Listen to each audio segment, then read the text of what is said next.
Bismillah ar-Rahman ar-Rahim. The state of Israel was founded 70 years ago, and in 2007, this territory here of Gaza was, there was a transfer of power where a group named Hamas took over, and the leadership of Hamas this is the area of Gaza. They are from a territory here in central Palestine near the Dead Sea, and as a extension of this old kingdom of Amman, which is Jordan. And in 2007, when the group is elected,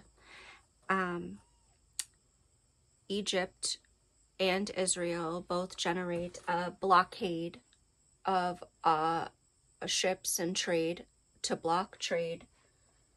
So that would be Egypt here and Israel here, blockading this territory of Gaza, 2 million people, by land, sea, and air, to blockade the trade there.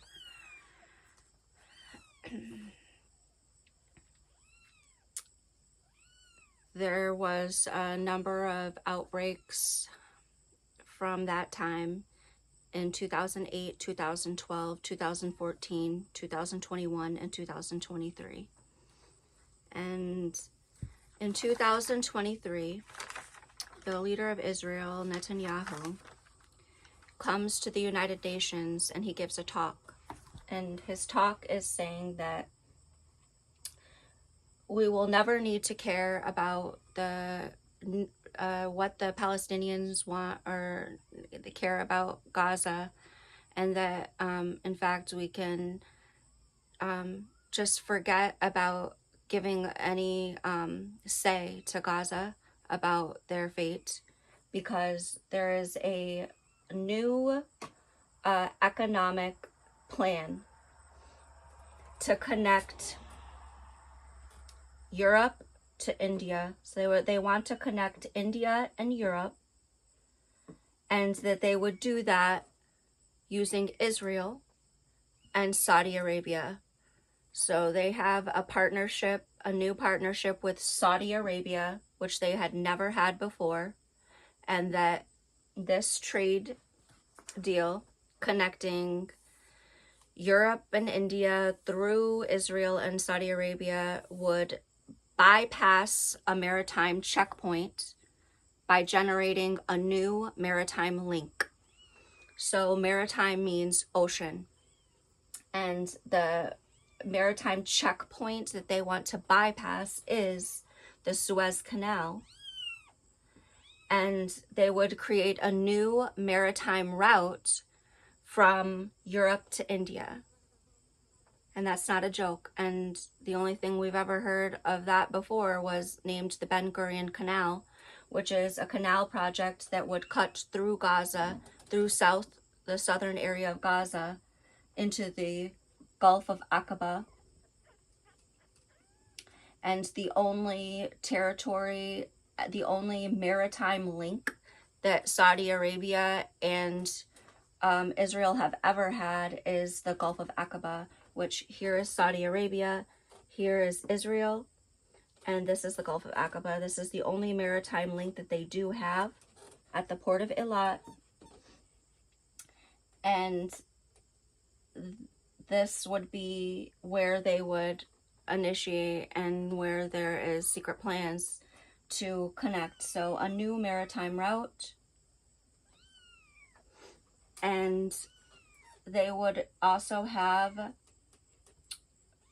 rail links, energy pipelines, and fiber optic cables from Europe to India. So they're going to make rail links from Europe to India, fiber optic cable plans from Europe to India, and the energy pipelines from Europe to India. And when they made this new trade deal with Saudi Arabia, they said that that allowed 4 new agreements to be made, which was, it was a chain of agreements that went along with this, and the agreements are with United Arab Emirates, the island of Bahrain, the country of Sudan, and the country of Morocco. So these are part of that new connection from Europe to India.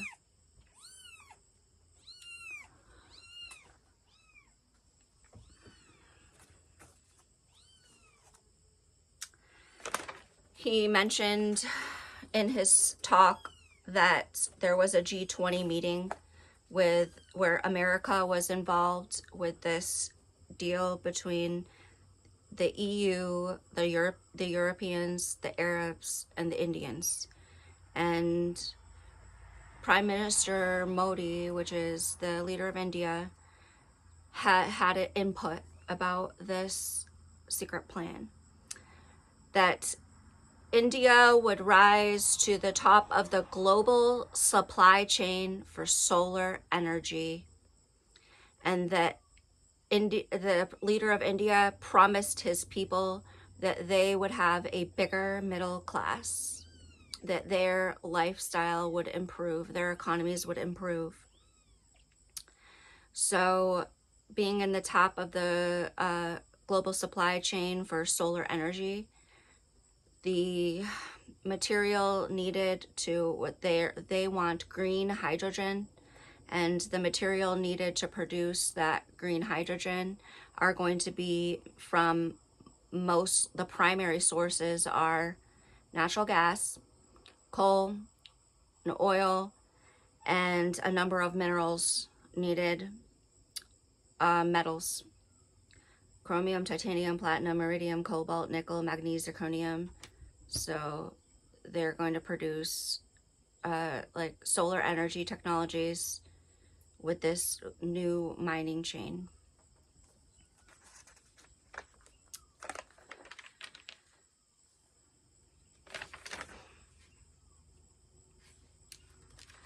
In the speech, it's curious that the leader of Israel, Netanyahu, mentioned his artificial intelligence technology.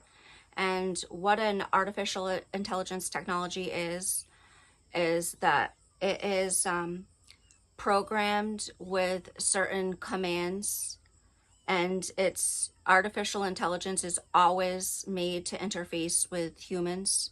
So it would do things that humans like in a way that, you know, could connect with humans, and mostly on communications networks. And that they would have to operate so many programming chains and fit all of those datas into a small computer memory systems just to get mobility. And then so the extent of the sophistication. So he's talking about these wonderful horizons of artificial intelligence, and the best he's got is that this program called Where's Daddy. And the only thing that Where's Daddy does is that it drone bombs families. So it doesn't actually, it interfaces with humans, artificial intelligence, but it doesn't actually have any level of sophistication. And it's you know, it's a weapon of the future. It's artificial intelligence weapon of the future. It's actually quite a formidable human interface, because it was bombing families, and it was doing it by GPSing the phones and by analyzing data from the phones.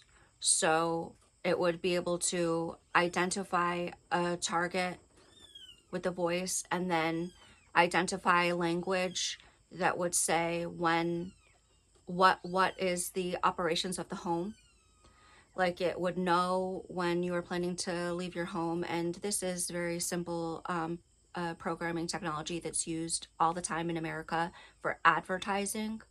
So in these more like European, American, at least sophisticated networks, they just use this for advertising to tell you where to eat dinner. And they can use it for more evil things like this Where's Daddy program. And it took just keywords. All it had to do was just take one word here and one word there, and that word is the algorithmic command. It sends the algorithm chain, and then they used that to lift a drone from a docking station and GPS that drone over to the location, and to kill families when the fathers left.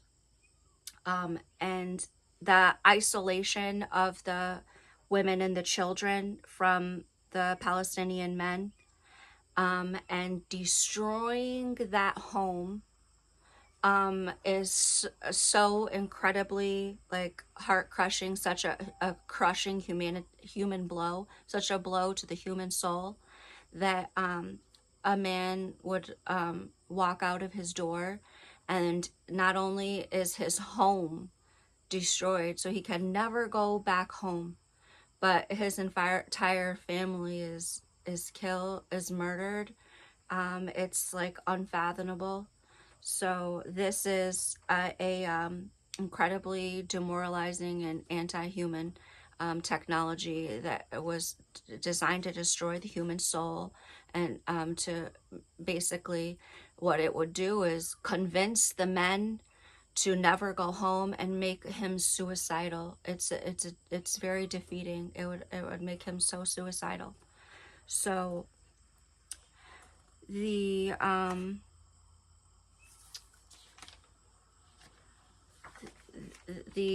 couple weeks later from this talk of the leader of Israel, there was a large attack that was designed to break the walls of Gaza.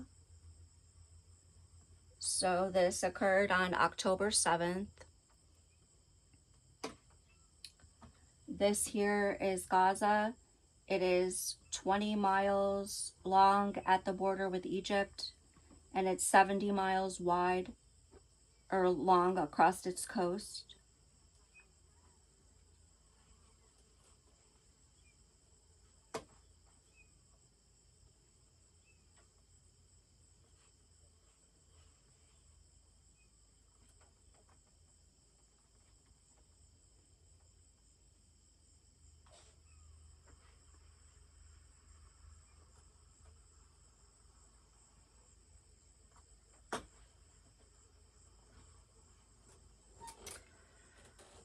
So at 6 a.m. on October 7th of 2023, 3,000 men from Palestine, Gaza, are going to get into pickup trucks, and they're going to be set off in approximately 10 groups of 300.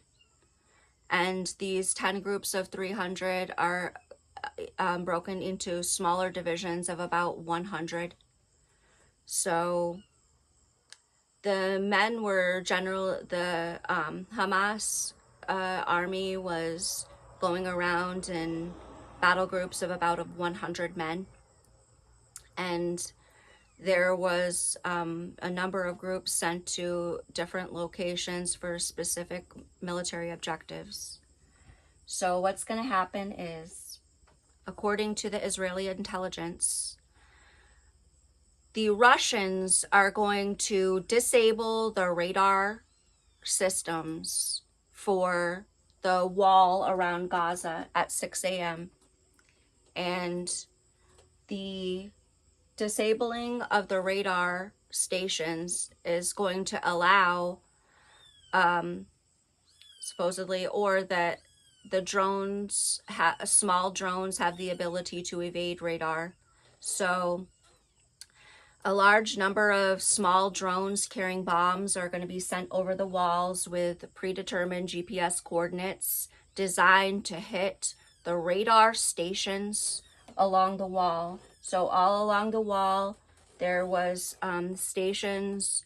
They were the checkpoints and the border guard stations around, and they would specifically had the radar sensors. And the drone's job is to hit the radar sensors and destroy them so that they couldn't use the radar. And in this time, they are going to send 5,000 rockets within 20 minutes, and they're going to breach the walls all in this time. They're going to send some of the groups up to Zakim,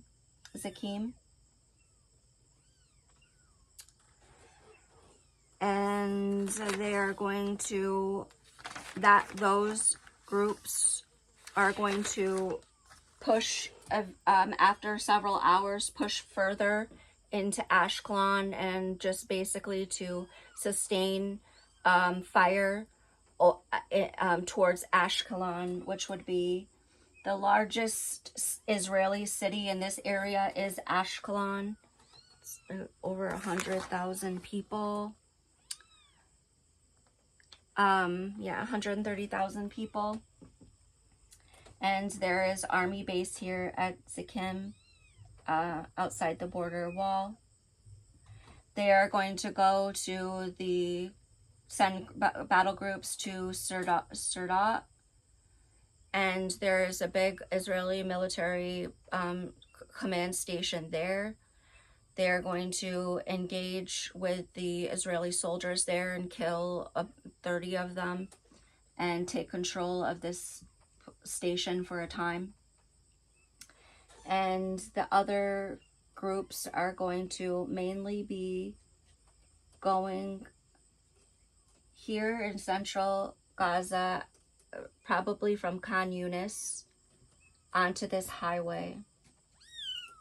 The only highway in central Gaza that allows access to South Israel is this Highway 242. They're going to come in this way, and they're going to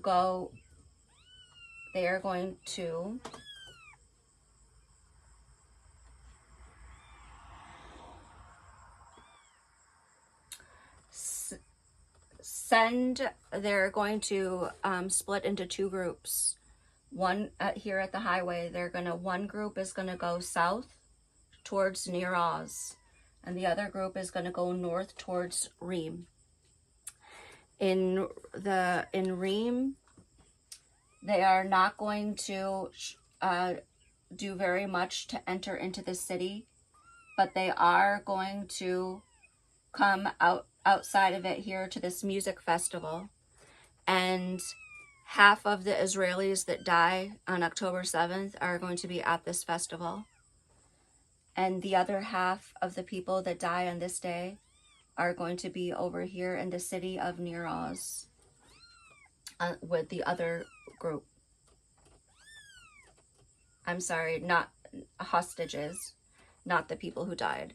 So actually that is true as well. So half of the people that die are going to be at Reem at that music festival, and half of the hostages are going to be at that music festival. And what the music festival facilitated is that it would be much more difficult to try to enter into a city in order to capture or to kill and capture, but to encircle a field of a music festival was the perfect way to get the Israelis, which they are mandated to military service, and they never get to leave military service so long as they live in Israel.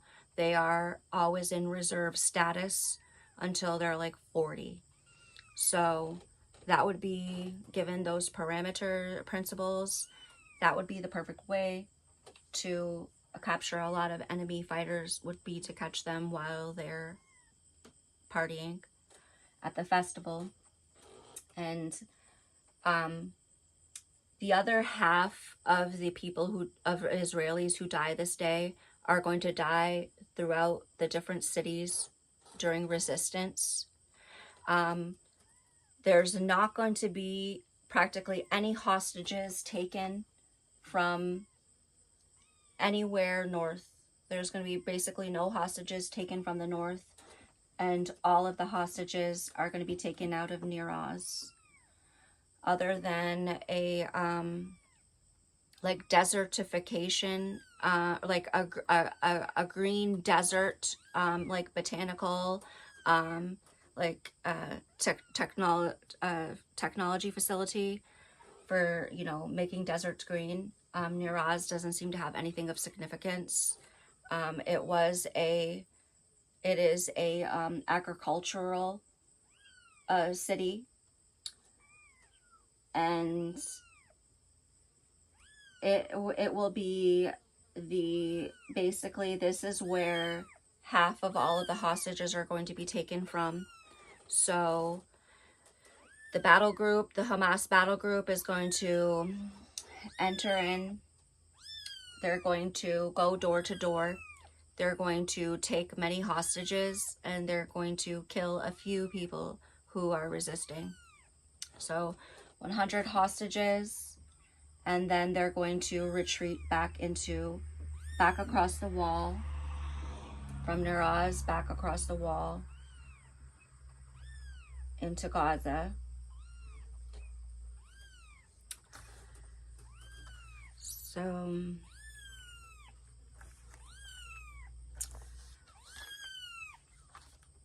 the fighting is going to last throughout the mission will last throughout the morning, and by afternoon time,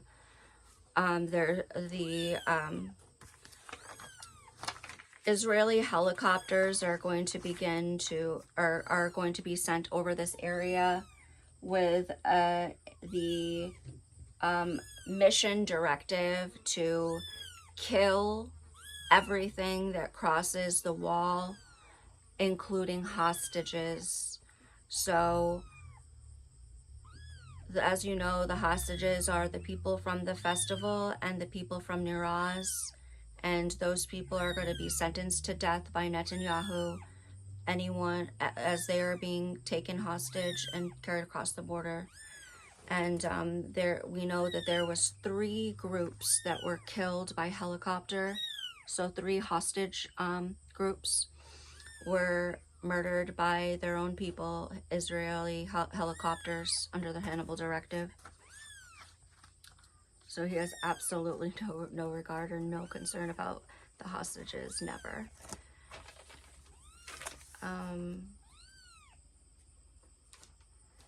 And at this time, Netanyahu is going to give orders to besiege all of Gaza on this same day.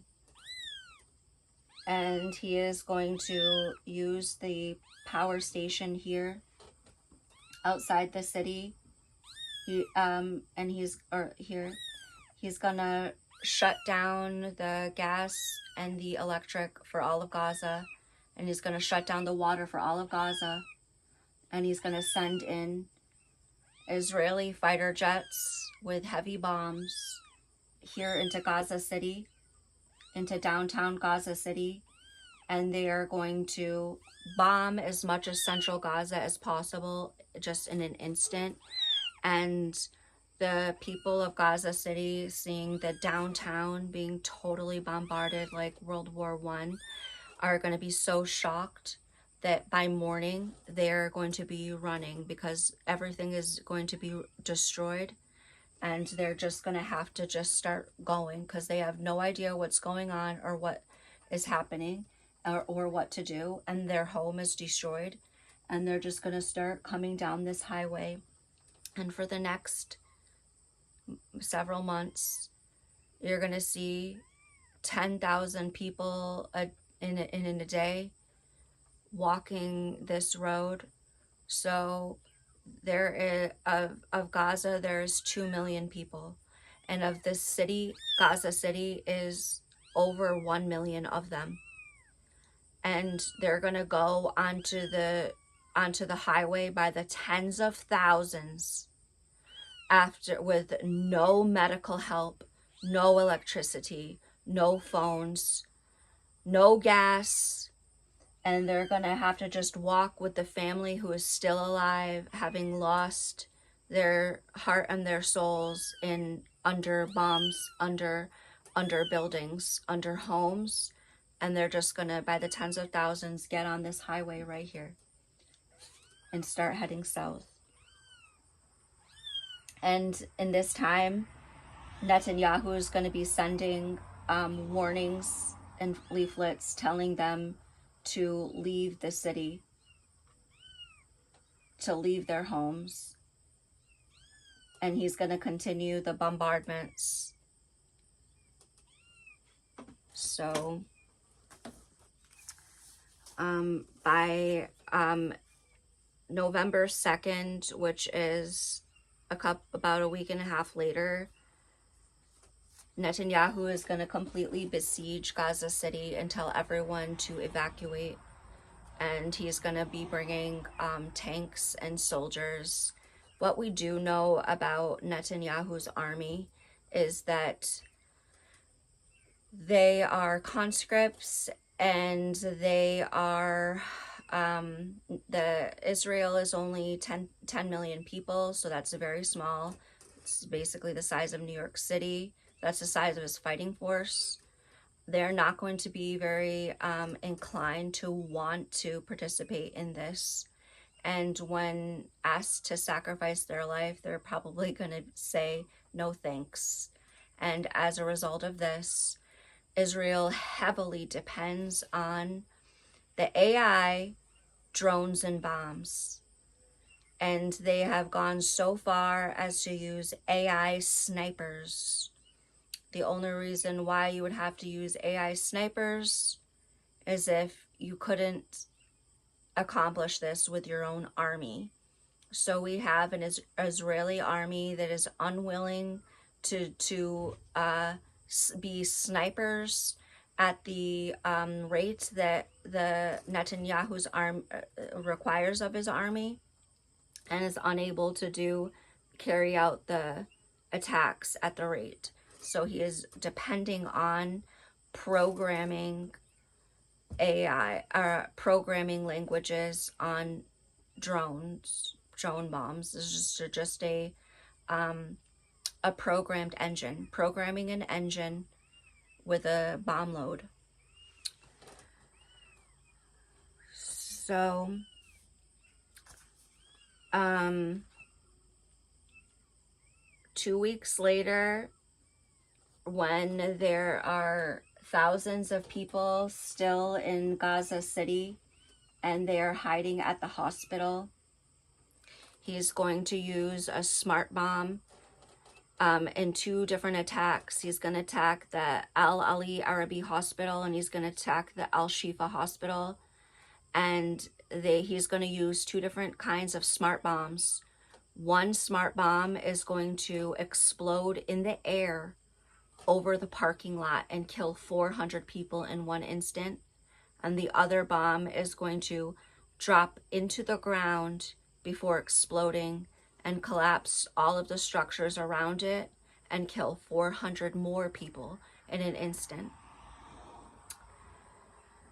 In a couple weeks later, in December, Netanyahu is going to begin a Khan Yunis offensive. And what that means is that as the poor people of Gaza are still continuing to flee this way through the cities down this highway, Netanyahu is going to enter here from the east into Khan Yunis, and he's going to carry out airstrikes and use drone technology and then he is going to send some of his army in tanks on the ground. So it's going to be like a 70% AI operation with a couple of guys rolling around in tanks as some kind of like cognitive reinforcement about the idea of the attack, of the battle, of that, you know, because it's a genocide, not a war. And by February, so 2 months later, he is going to move from Khan Yunis down to Rafah, here to the Rafah city, and this is the border with Egypt. Egypt is going to reinforce the evil Netanyahu's genocidal plan to cordon all of these people of Palestine, the 2 million here in Rafah, with the full backing of Saudi Arabia. So the evil dictators of Saudi Arabia have a business plan that said that we don't need to care about the people of Gaza anymore, and they will not have a say, and that they're going to make a deal to connect Europe and India. And this continues in April, so it continues the attacks on the people in Rafah, killing the people of Palestine. And 2 months later, in April, Israel is going to withdraw some of the army from Khan Yunis and some of his AI efforts from Khan Yunis, and he is going to move them towards Rafah, because as we learned with the Hamas group's operation, that it's very hard to manage 1 million people.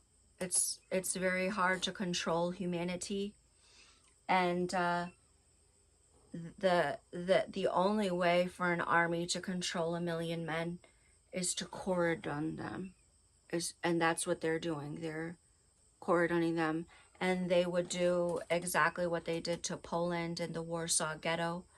They would try to kill them by starvation by siege, the war crime of starvation by siege. So this is the past year for Palestine, and the very significant attacks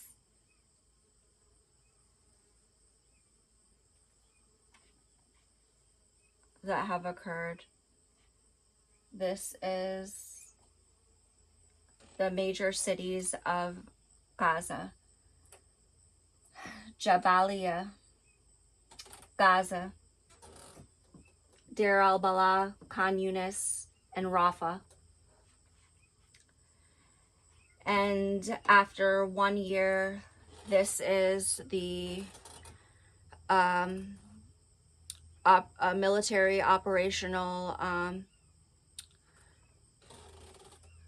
outcomes for Israel's genocide of Gaza. They have destroyed the city of Jabalia. They have destroyed Gaza City.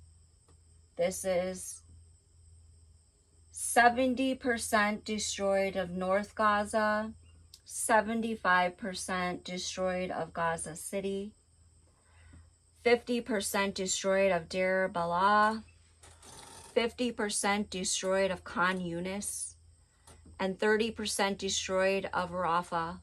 And they have basically most all of the population of Gaza cordoned here into South Gaza.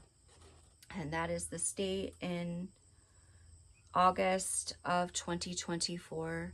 And may God protect the people of Palestine, and may God save humanity in Palestine.